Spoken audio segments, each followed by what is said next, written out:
My wife's best friend killed my wife. Now she wants to speak at her funeral. My wife and I had a baby last December. It was a traumatic birth and my wife developed postpartum depression. While she was originally going to go back to work after the birth, she'd been struggling enough that we decided to wait until our daughter was a year old and reassess. So we had her start going to therapy weekly. With my wife home full-time, I had to work increased hours. This is something we discussed prior to making this decision, and she knew this from the start. A few weeks ago, my boss approached me about a project that would require a lot of overtime in a short amount of time. It would both be great financially and for my career. I talked to my wife about it, and she agreed that I should say yes to my boss. For the 4 weeks I'd be working on this, my mother-in-law and my wife's best friend, Jessie, would come help out with some of the duties that I typically do. Jessie is a stay-at-home mom with a 4-year-old and a 2-year-old. She began coming over during the day and would watch the kids with my wife. 3 weeks into the project, it became clear that we'd need a few more weeks to get it together. I went home that night and talked to my wife about it. She said she was okay with it, but got very cold in the days after. It was an unusual behavior over the past few months, so I didn't think much about it and tried not to take it personally.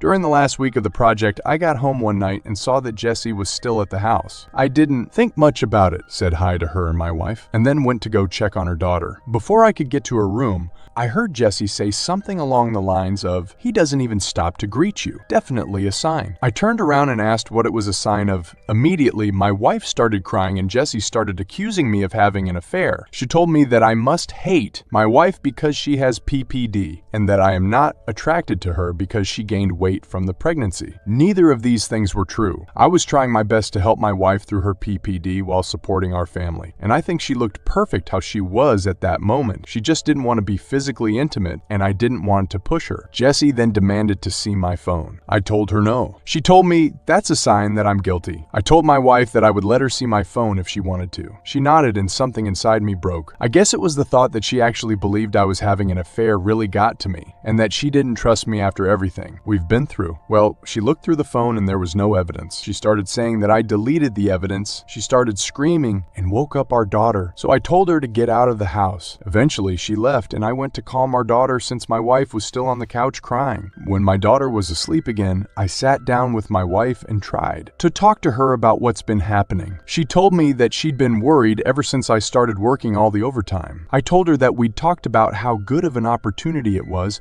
and she agreed to letting me take on this project. She said it was very suspicious to increase the length of the project. I told her that sometimes that happens. She wanted more evidence, so I showed her messages and emails with timestamps from work and paste up showing the overtime. She said she believed me and was sorry for doubting me. She explained how Jessie had been telling her that these were all signs that I was cheating. I asked her why she believed Jessie more than me and why she didn't come to me with her concerns. She didn't have a real answer. Couple weeks and the project was over. I actually scaled back and was trying to work a little less than I was before the project so I can spend more time with my wife and daughter. But I felt so burnt out trying to do everything, and I became resentful because in the back of my mind, I knew that my wife didn't trust me. I tried bringing it up a couple times, but my wife would tell me it's not the time and that she's tired or sad. I would try to be mindful of her feelings, but I wondered if that meant that I could never have any of my own. So a few days later, I approached my wife and told her that I was going to find a therapist. I didn't connect it to her accusations or anything, just said that I was having a tough time and needed therapy. She shrugged and told me to do whatever. Next day, I got home from work in our room and my home office were ripped apart. Things everywhere. Important papers scattered. I don't see her, but our daughter's in her room crying. My wife left her alone. Her cell phone's off. I call my in-laws and a few friends,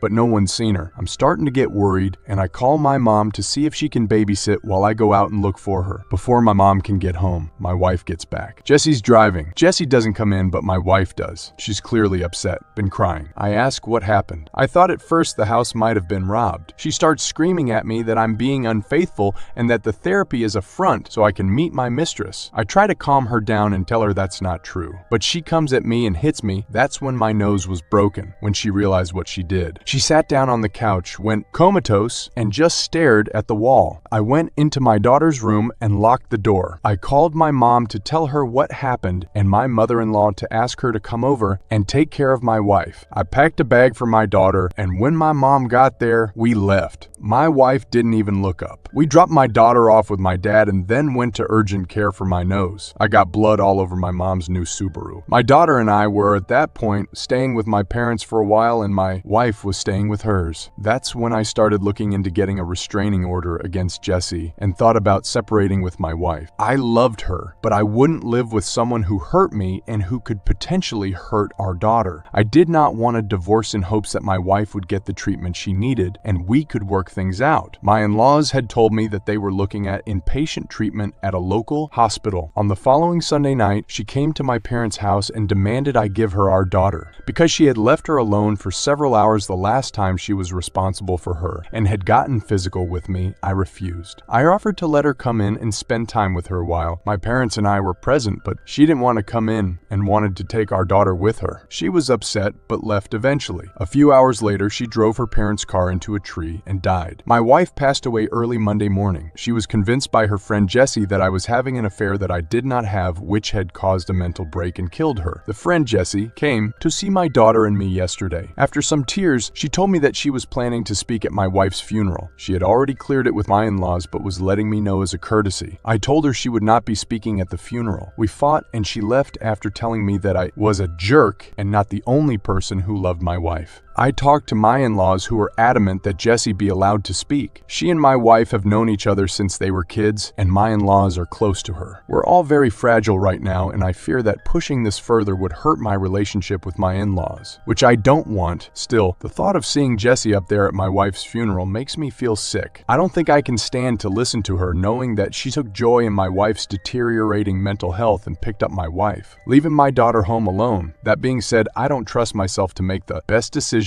right now. My mind's clouded by grief, guilt, and fear. My parents are split on what to do, and I don't have the energy to reach out to my friends.